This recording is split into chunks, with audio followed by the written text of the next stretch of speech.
Hello everyone, welcome back. I'm Em from Studio M, and today in this video we are going to quickly go through, by quickly I mean it's not so quickly, but we're going to quickly go through the routine that you amazing students made up on the weekend, through the extra exercises that we created but we didn't get to.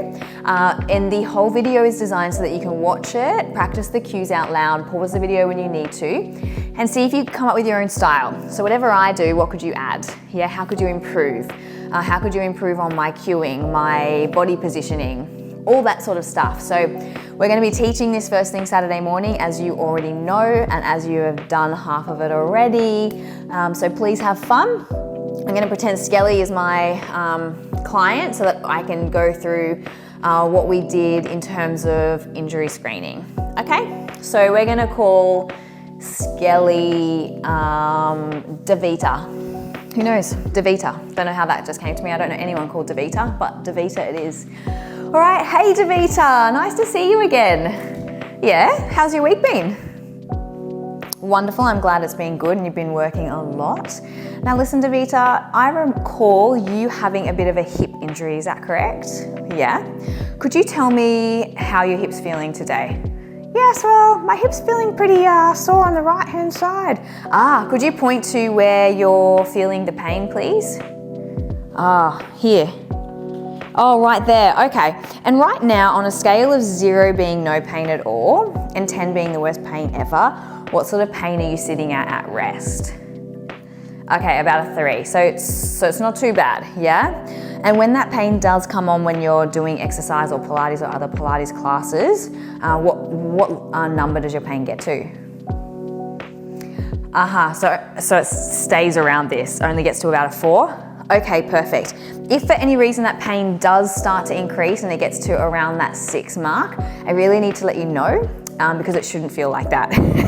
That's not so okay, and we don't want to make it any worse.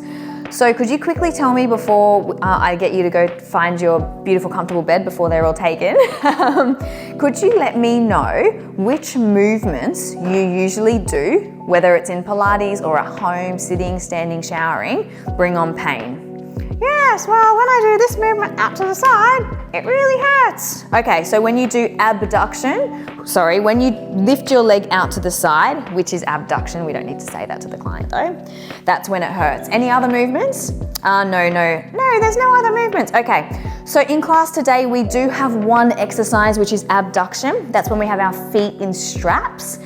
So instead of having your feet in straps, well, let me rephrase, you can have your feet in straps to start, but if that pain starts to reach a 5 or a 6 out of 10, I want you to stop, hang up your strap, let's turn onto the back, and you're going to do your abdominal curl. Do you remember how to do that? Yeah, perfect. So it's just you tilt your chin towards your chest, reach your arms to the sky, float your arms up towards your knee.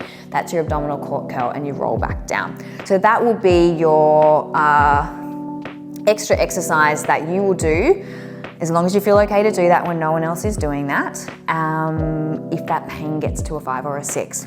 Okay, so I've got to keep going. I'm sorry, I'd love to chat all day, but I've got to check another 12 people in. So go and find yourself a bed, make yourself comfortable, and we will get into it.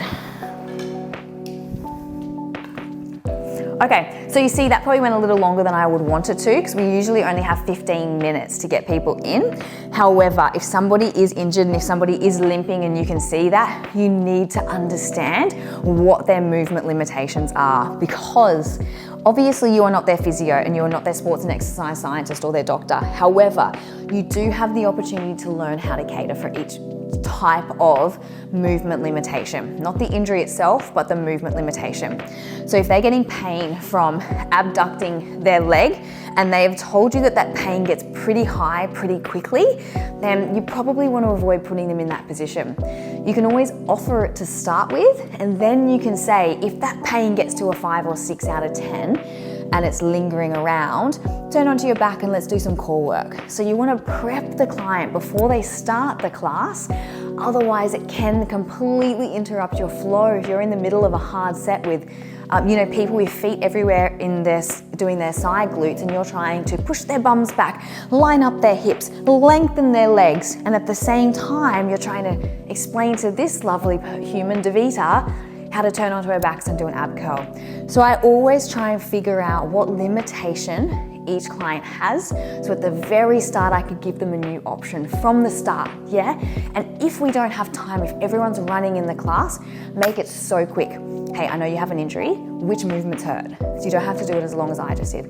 Okay, and if they don't give you an answer, pry a little bit deeper. When you're at home, when you're stepping into your car, when you're stepping over something, does it hurt then? Okay, can you think of anything that brings it on? If they can't give you anything, it's totally okay. It's not your responsibility to diagnose or to understand this person's body to the level that a physio would. However, get them to tell you as soon as the pain is reaching that pain scale. So just focus on the pain scale. And then I really try and make everyone feel as safe as possible to let me know throughout class if something is